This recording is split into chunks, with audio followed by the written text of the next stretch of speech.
The U.S. calls China an enabler, while literally the U.S. was not just enabling Ukraine, it was fighting the war. It was overseeing the war that Ukraine was fighting against Russia.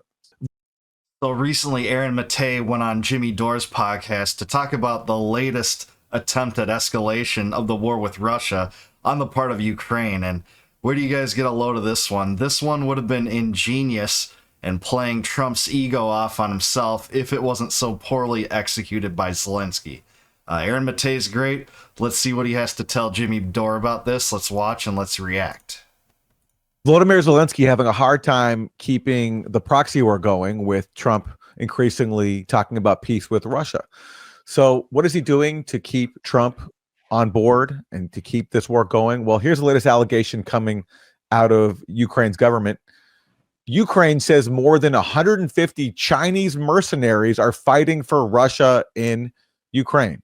So just as Trump is launching a trade war with China and increasingly talking about China, here's Zelensky coming along to say, hey, Trump, some Chinese are fighting us on the side of Russia. So please pay attention. This is literally what he said. He says, we have captured 2 Chinese soldiers on Ukrainian territory. The U.S. needs to pay more attention to what is happening today. So please, Trump, pay more attention to Ukraine and the proxy war, because we've captured 2 Chinese soldiers. And okay, well, before learning more about this, we know it doesn't exactly take a genius to know that Trump has exerted a lot of anti-Chinese rhetoric, not just in the last few months and few weeks and regarding the terrorists, but essentially his entire political career. He's been a China hawk, someone that always lambasts the Chinese regime as much as he can, even though that China is the 3rd biggest trade partner of the United States. And apparently Zelensky's picked up on this, and he's used it as a gambit. He even posted a video of their passports. There it is. This is put up by Zelensky, and you see there the footage of these allegedly captured Chinese soldiers or Chinese nationals who were fighting alongside of Russia, and there they are being interviewed. And Zelensky even uploaded this video to Telegram of one interrogation. This is a interrogation of one of them. Commander.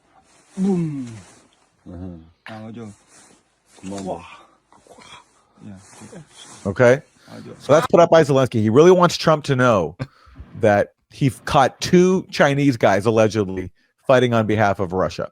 But here's the problem. The file name on Zelensky's video, which he initially uploaded to Telegram, didn't say Chinese soldier. It said North Korean soldier. If you click on it, the file name did not say Chinese soldier. It said North Korean soldiers. There it is. So you can see there it comes up Korean soldier. And here's more of this from people who looked into it. You see there? Korean soldier.mp4. Korean soldier.mp4. So just think about this. Think of how crazy this is. Apparently Zelensky's banking on the fact that Americans can't tell the difference just by looking at a Chinese individual compared to looking at a North Korean individual. We've long known that North Koreans have been involved in this war for several months. In fact, they've been involved in some of the fighting, I think even on the fronts in the Donbass region. So this is just crazy for them to concoct this kind of scheme, but to let this go through with that file name. It just seems so absurd as a gambit. If you're on your lifeline with the U.S. and the U.S. is bankrolling your war against a nuclear power in Russia, and you're going to make this mistake, I have to think that this is going to get exposed and backfire. I mean, it would kind of be ingenious if it kind of was hidden and concealed and they got the Trump administration to actually believe this, or did they? I actually think that Maté is going to show some footage of the Trump administration response. That was the original name of the video file that Zelensky uploaded, KoreanSoldier.mp4. So Zelensky uploaded a video of what he said was a Chinese soldier, but the problem is his own file name said Korean soldier. Now, apparently he re-uploaded the video and changed the file name, but other people forwarded his initial video, which still has that Korean soldier.n. Isn't the fact that they actually changed the file name even more incriminating as to the reality here? Like, if they would have just let it pass, they could have argued, hey, this was a mistake. It should have said Chinese. But they went back and corrected it. It just makes them look like their hands are dirty in this obvious scheme to get the U.S. more involved in this proxy war. I don't know whether to laugh or cry at this point. It's just crazy. MP4 file name. There it is again. Korean soldier.mp4. So this is how Zelensky apparently is trying to keep Donald Trump's attention and try to get Trump to give him more money, keep this war going, by doctoring videos of what initially was labeled a Korean soldier and saying it's a Chinese soldier fighting alongside of Russia. I'm shocked that Zelensky and the Ukrainians would be duplicitous and lying and deceitful in trying to keep this war going. I haven't seen it before. Yeah, so Jimmy's right. There's no precedent for that or anything like that, right? that's really a shocker. I mean, except this whole thing's been one big lie. So this is, go ahead. But look at the State Department. The State Department is taking Zelensky's claim seriously. This is State Department spokesperson Tammy Bruce. Disturbing with North Korea participating. It's disturbing with the Chinese soldiers having been captured. We're aware of those reports that Ukraine captured 2 Chinese citizens fighting on behalf of Russia in Ukraine. China is a major enabler of Russia in the war in Ukraine. China provides nearly 80% of the dual-use items Russia needs to sustain the war. Just think of that. This is the Trump administration. This is not the Biden regime. This is the Trump administration that campaigned against U.S. involvement in the war in Ukraine. Trump famously said he would solve the war and end it within a day. Obviously, that's not all determined by him, but that was his rhetoric going into this presidency. And then for his press secretary to buy into that and just completely buy Zelensky's claim that this is true, despite the problems with the file name, which maybe she's not aware of, you can say that, but just take this on face value.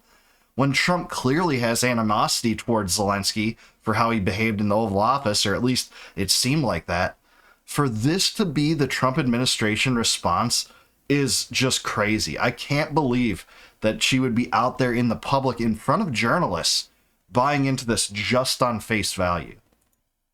So China is a major enabler of Russia's war, and by which she means basically China trades with Russia, because China's actually not giving Russia military equipment that it's using in Ukraine. So by enabler, she just means that China and Russia have trade. Now, meanwhile, what is the U.S.?